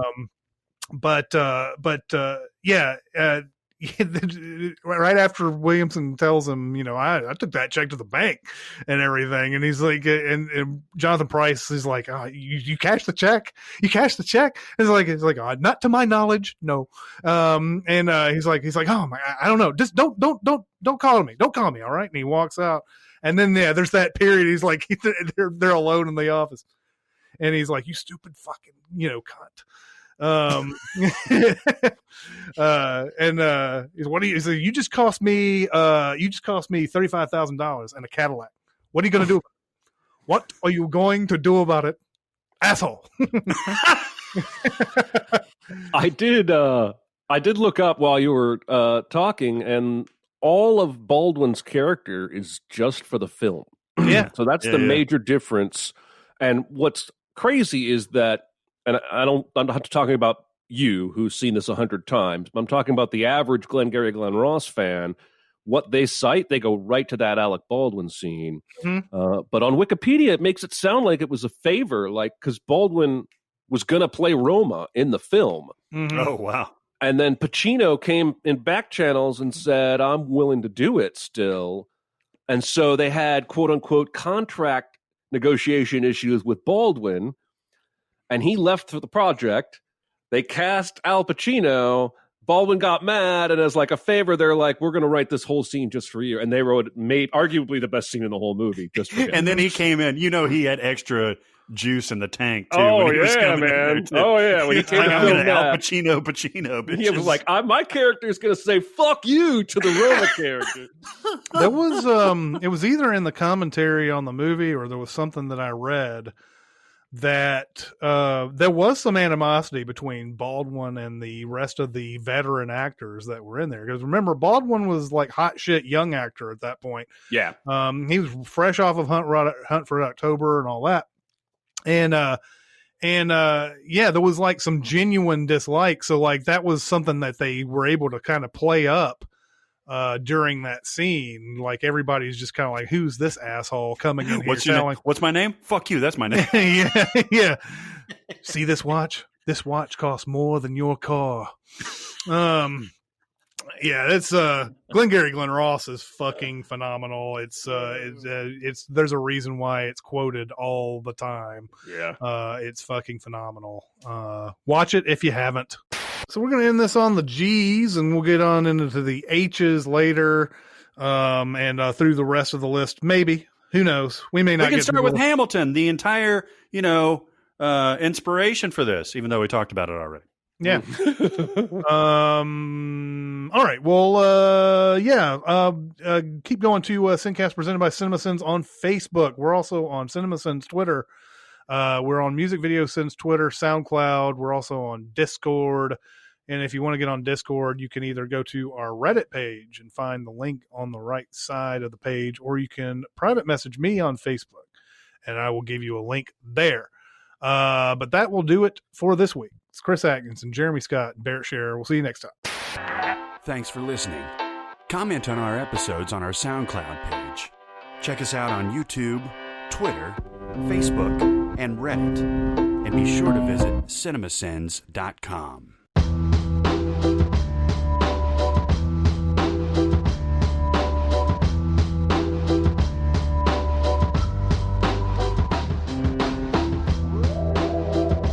Oh, yeah, when I know. I hear you guys' voices, I'm like, oh, my God. Mm-hmm. Why do I have this boner?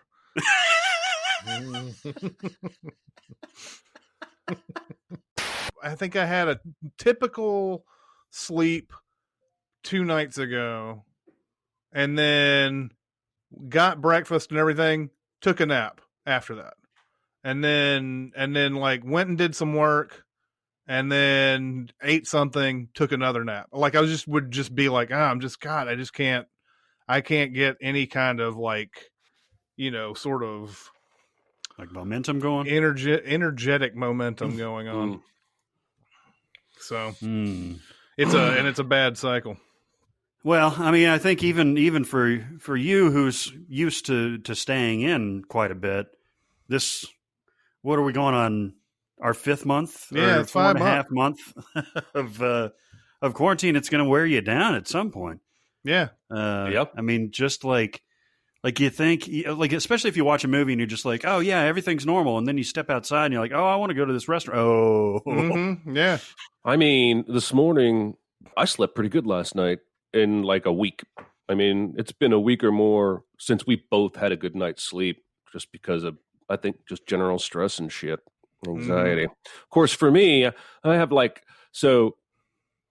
first world problems. We bought a 3-foot tall, heavy wooden gate to keep the kittens locked into certain areas of the house. That lasted 10 days, and they can now jump it. So I have on order a 6-foot-tall, heavy wooden room divider that will do the trick. Like the accordion things? Yes, but it's really heavy. But like the first time one of them jumped over, he ran all the way down the hall. This is upstairs, through the slats in the rail and on top of the bookcase that if you're standing downstairs in the library is like 12 feet high. And Jesus. We panicked. We're like, how the fuck are we even going to get him down? So the last 2-3 days have just been us trying to be really creative on which cats we shut into a certain room and for how long, because there's no keeping those little ones from going where they want at this point. And so now I'm having nightmares about the cats getting out, and that's fun. Mm-hmm. But I'm saying, I woke up 2 nights ago, woke up sweaty. And the dream had basically been one of the kittens got out. We couldn't find him. I realize that's small fries in the terms of like some people are worried about their lives, but just saying, illustrating every little thing it is what it is, now. man. Yeah, yeah. Do your other cats, like, they're not even tempted to go out, are they? No. And if they got out, they'd be afraid. No. But did you train them to do that, or they just did it on their own? No, one of them's just too lazy, and the other one has never been outside, so it scares him. And these two have never been outside, and I'm hoping it'll scare them. But right now, they're of the age where any opening, they will dart right through. Well, if it wasn't for my fenced-in backyard, I would have never let my cats out. Yeah. Because I just don't trust that. I know some people are like, "Yeah, your cat needs to run free and all that," and the cats come back and all that, and it's great for them. And I used to have that with when my parents, when I was, everybody was living at home and everything, and those cats would always be outside for a while, be gone forever, and then come back and everything. But I don't know, it just feels like a different, especially out here. I mean, we were in rural Franklin at that point, but like, yeah. You've got some shit going on around there's here. just all sorts of nonsense going on, and people just driving their cars super fast down really narrow streets and everything. And I just wouldn't want them to be out in that. But ever since I figured out all the little weaknesses that were in that backyard fence, and I put little barriers up and everything, that's been a godsend, because they go out there and stay out there. They may come in every once in a while bitching about something, but like for the most part, they're out there and they love being out there in the grass and under the deck and all that. So does Rip go out? Yeah. Really? He doesn't go out as much as they do. He's usually up here in my bed, just lying around. But when he gets up, when he gets out there, he doesn't want to go back in. Oh, really? Yeah. I mean, nice. If he's acclimated, like most of the time, all I have to do is step towards the door and he runs back in. But like sometimes he'll get in that mode where it's like, I'm out here, motherfucker. Hey, fuck you, buddy. Yeah. Hey, buddy. Right. Last night I was playing poker online until like 2:00 in the morning, and cats were just all outside the whole time. Oh, really? Nice. Yeah. And I went down and Chester was just lying out there in the grass. And usually I can just close the door and he'll be like, "Oh no, door is closed. I need to come down." But he didn't do that this time. He was ready to sleep the whole night out there. Yikes. Last night he was watching this horror movie, and about 20 minutes in, he said, "Yeah, there's not enough nudity in here for Jeremy." Mm-hmm. Just like, God damn it. Mm-hmm. I saw your Ford v Ferrari, most of it last night. Yeah, what'd you think? Movie fucking rules, man. Yeah, man, it's really good. Movie fucking rules. You're right about it. I saw that scene that you were talking about with Tracy Letts, who's such a fucking asshole in this movie. Mm-hmm. Yeah. Such an asshole. But that scene is really the only thing that kind of makes you feel for him, you know? Yeah. Up until then, fuck that guy. From this point forward, I hope you guys notice Tracy Letts in movies, because he's fucking great. Big Short, he has great moments in that too. I mean, it's very brief that he's in it, but he's great. What is he in Big Short? He's the guy who is I guess the president of the company that Christian Bale is running the fund for. And okay. and Bale puts all that money into that, that short, and he comes in to the office one day and he's like, "I want my money back, you motherfucker! I want my money back. Give me my money back. Give me my money back." He's just good. He's married to Carrie Coon. William Friedkin get another one of his too. Was it that Matthew McConaughey fuck that chicken movie? A Mud. No, it wasn't. No, was it's it Mud? not that. It was the other one, Killer Joe. Killer Joe. Yeah, Killer Joe. Yeah, I think he may have written that one. All those things like right around the same time. Yeah. Mud and Killer Joe. Fuck that chicken. No, that's exactly what you mean. Have you seen it? Yeah. I saw it. I didn't like it when I first saw it. I may need to give it another shot. It's I thought it was seedy. I thought it was just too far. Just too far. Seedy, huh? And you like seedy. Are you guys okay with my somewhat arbitrary list of plays and adaptations and stuff like that? Or Sure, did you even whatever. look over? You didn't look Not a over big- it, did you? I didn't. No. I'm like, I usually go over it and be like, yeah, that seems right, and then I don't look at the specifics. That's why That's why every time I get to that list where you're like, I haven't seen these, I'm like, I never register that at all. I'm just saying, like, we could do Cabaret if we wanted to, or a chorus line, or like My Fair. Well, we actually My Fair Lady's on there, but like Oklahoma, like, nobody really cares, right?